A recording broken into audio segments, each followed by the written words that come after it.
हर महीना वैन के 800 रुपए बचाने के लिए हम लोगों ने साइकिल से स्कूल जाना चालू कर दिया था। ये हो गई। 4 लौंडे थरथराती ठंड में साइकिल से स्कूल जाते हैं, ब्लेजर, टोपा, मफलर बांध बुंदा के। एक तो ये ब्लेजर बहुत अजीब था हमारे स्कूल का। 2 जेब थी हमारे ब्लेजर में और 2 ही अंदर की साइड थी। हमारे स्कूल वालों को लगा कि बाहर जेब का क्या ही यूज हो सकता है, इसलिए उन लोगों ने बाहर जेब ही नहीं दी। क्या करूं मैं इस जेब का? ठंडी लग रही है तो हाथ अंदर वाली जेब में ही डाल के चलना पड़ता था। कोनी से साइकिल चला के आते थे हम लोग स्कूल। सबको ऐसा लगता था कि हम लोग अपाहिज हैं। और फिर एकदम से हम लोग हाथ बाहर निकाल लेते थे।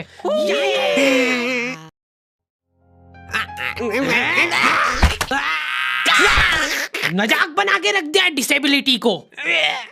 अपाहिज लोगों की रिस्पेक्ट कम हो गई थी हमारी वजह से, लेकिन लड़कियां खुश हो गई थी इस इनोवेशन से। उनको लगा था कि ब्रा का खर्चा नहीं करना पड़ेगा, अपना जो भी सामान है उसको एकदम जेंटली इन जेबों के अंदर प्लेस कर देंगे। लेकिन इसमें एक छोटी सी दिक्कत थी। स्कूल वालों ने लड़कियों के ब्लेजर में एक ही जेब रखी थी। तुम लोग नहीं समझोगे कितना मुश्किल होता है एक ही जेब में इतना सारा सामान घुसाना।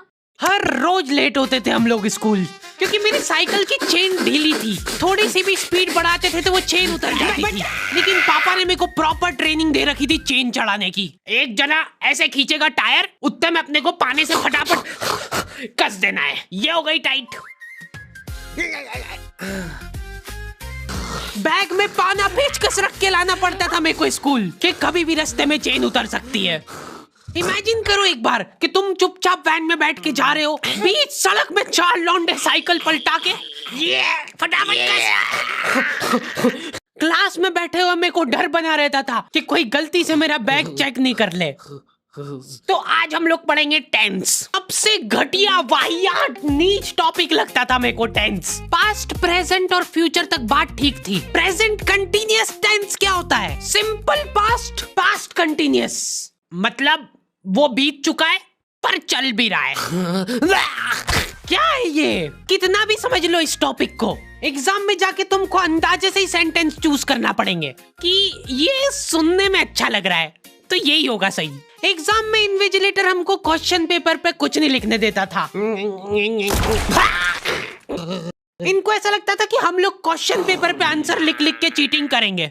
लेकिन हमारी क्लास के बच्चे एडवांस हो गए थे, ये पूरी की पूरी आंसर शीट एक्सचेंज कर लेते थे कि तू लिख के दे, को आता है तो।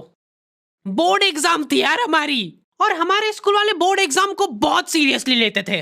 अलकायदा टाइप ट्रेनिंग मिली थी हम लोगों को। एग्जाम देते हुए कहीं से भी बॉम्ब गिर सकता है, लेकिन तुम्हारे हाथ नहीं रुकना चाहिए, चाहे तुमको क्वेश्चन आता हो या ना, कुछ न कुछ लिख के ही आना है। हमारा एक ही मकसद होना चाहिए, आंसर शीट भरना। नहीं आए तो भी कुछ भी लिख के आ जाओ। मेरे को ये नहीं समझ आता कि मैं कुछ भी कैसे लिख के आ जाऊं, मेरे को आता ही नहीं है, क्या लिखूं मैं? एक तो हमको इतना डरा धमका के भेजा गया था ना सेंटर पे, मैं नर्वसनेस में जाके अपना नाम भूल गया वहां पे। इन्विजिलेटर ने नाम पूछा, मैं सोच रहा हूँ क्या हो सकता है। बेटा नाम तुम्हारा। 2 मिनट।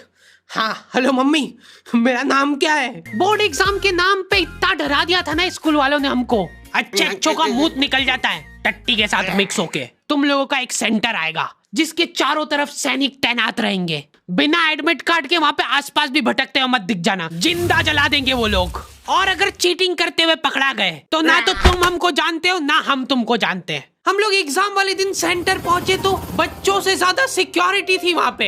आज तक इतनी सिक्योरिटी मैंने एयरपोर्ट पे भी नहीं देखी थी। आर्मी वगैरह खड़ी थी वहाँ पे टैंक लेके। वो सिक्योरिटी वाले एक एक रबड़ का रैपर निकाल के देख रहे थे कि उसके पीछे तो नहीं लिख के लाया कुछ। क्या लिख लूंगा मैं इतनी सी जगह में? लिख भी लिया तो मेरे को ही समझ नहीं आएगा कि क्या लिखा है। कुछ चीजों का मेरे को लॉजिक ही समझ नहीं आया था कि तुम नंबर वाली घड़ी पहन के नहीं जा सकते हो, पहनना है तो कांटे वाली पहनो। उनको शायद शक हो गया था कि ये सारे लोग एक साथ कोऑर्डिनेशन करके बम नहीं फोड़ दे। उधर एक बच्चे की घड़ी का अलार्म बज गया और वो बजता भी बॉम्ब के टाइमर जैसा है। अलकायदा जिंदाबाद।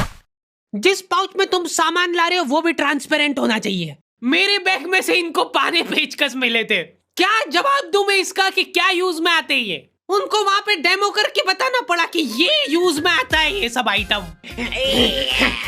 फिर बाकी बच्चों ने भी कंफर्म करा कि हाँ देखा तो है हमने इनको रास्ते में ये हरकत करते हुए। ये सब देख के उन्होंने मेरे पाने पेचकस तो हाथों हाथ नाली में फेंक दिए थे। हमारे एक साथी की जेब में से ड्रग्स बरामद हो गए थे।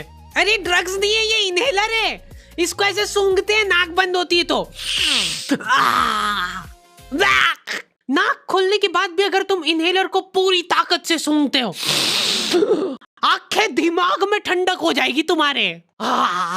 वो बच्चे नहीं होते जो पूरा साल टाइम पास करते और एग्जाम के एक दिन पहले पढ़ के एग्जाम देने आ जाते हैं। वो बनने की मैं कोशिश ही कर पाया था। सिर्फ मैंने सोचा था आखिरी रात मेरी है, रात भर मैं पूरा सिलेबस चाट जाऊंगा, पर मैं एग्जाम के एक दिन पहले ही बीमार पड़ गया। सर्दी हो गई मेरे को, तो मैंने सोचा ठीक है अभी थोड़ा रेस्ट करते, सुबह उठ के पढ़ाई करेंगे। नाक बंद हो गई भाई, नींद ही नहीं आ रही है। फिर पापा आके मेरे को ट्रिक बताते हैं कि अगर राइट वाली नाक बंद हो रही है ना तो लेफ्ट साइड करवट करके सो जा, फिर गहरी सांस ले, तो ये जो है ना राइट वाली खुल जाएगी और लेफ्ट वाली बंद हो जाएगी। फिर लेफ्ट वाली अगर खोलना है तो राइट साइड करवट करके सो जा। पूरी रात करवटें बदलता रह गया मैं। सुबह रास्ते में जाते जाते पढ़ रहा हूँ मैं, क्योंकि बाकी बच्चे भी यही कर रहे थे। बच्चों को लग रहा है कि भाई जितना हम लोग साल भर में नहीं पढ़े उतना हम लोग रास्ते में जाते हुए पढ़ लेंगे। रास्ते में ऐसे कॉपियां लेके घूम रहे जैसे इनसे ज्यादा पढ़ाकू कोई हो ही ना। सुबह हम सब लोग सेंटर लेट पहुंचे क्योंकि साइकिल की चेन उतर गई थी, तो रास्ते में वो कर रहे थे। और क्वेश्चन पेपर भी लेट हो गया था उस दिन। क्वेश्चन पेपर Z+ सिक्योरिटी के साथ आता था। 10 बॉडीगार्ड लेके आते थे एक जरा सा पार्सल।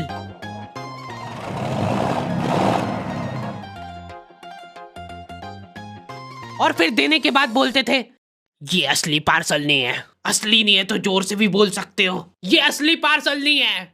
ये लोग पता नहीं किसी को तो गुमराह करने की कोशिश कर रहे थे। इनको डाउट था कि इतनी सिक्योरिटी के बाद भी कोई पेपर चोरी कर लेगा, तो ये लोग इतनी सिक्योरिटी में नकली पेपर लेके आए। असली पेपर तो एक और बॉडीगार्ड नाले में तैरता हुआ लेके आ रहा है। ये पाने पेचकस किसने डाले नाली में? ये लो। मजाक कर रहे थे हम तो, यही है असली क्वेश्चन पेपर। जाओ बांट दो फटाफट।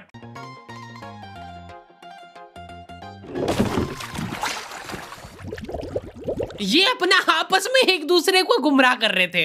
एक बार बस सोच के देखो कि ये सारी हरकतों के बाद भी अगर पेपर लीक हो गया। सोचो एक आदमी टेलीग्राम पे क्वेश्चन पेपर बेचने लग गया था, वो भी एग्जाम के महीने भर पहले से। तब तक क्वेश्चन पेपर बना भी नहीं था। तो अब जो आदमी हमारा क्वेश्चन पेपर सेट करने बैठा, उसने सोचा कि उसका काम इजी हो सकता है, क्यों ना थोड़ा सा स्मार्ट वर्क कर लिया जाए। उसी ने सबसे पहले वो फेक क्वेश्चन पेपर खरीदे और वैसे के वैसे चेप दिए। जिसने पेपर लीक करा था वो खुद सोच में पड़ गया कि ये कैसे हो गया।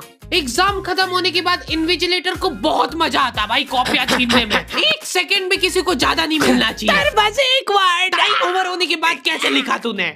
एक बच्चे ने खुद से कॉपी दे दी तो इनको डिसरिस्पेक्टफुल महसूस हो गया था। उसको वापस से कॉपी दे दी कि लिख ले थोड़ी देर और। जैसे ही लिखने लगा वापस छीन ली।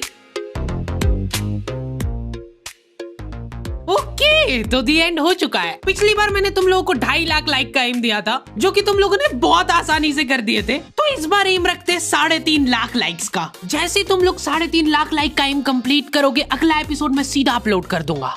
मिलते हैं नेक्स्ट वीडियो में।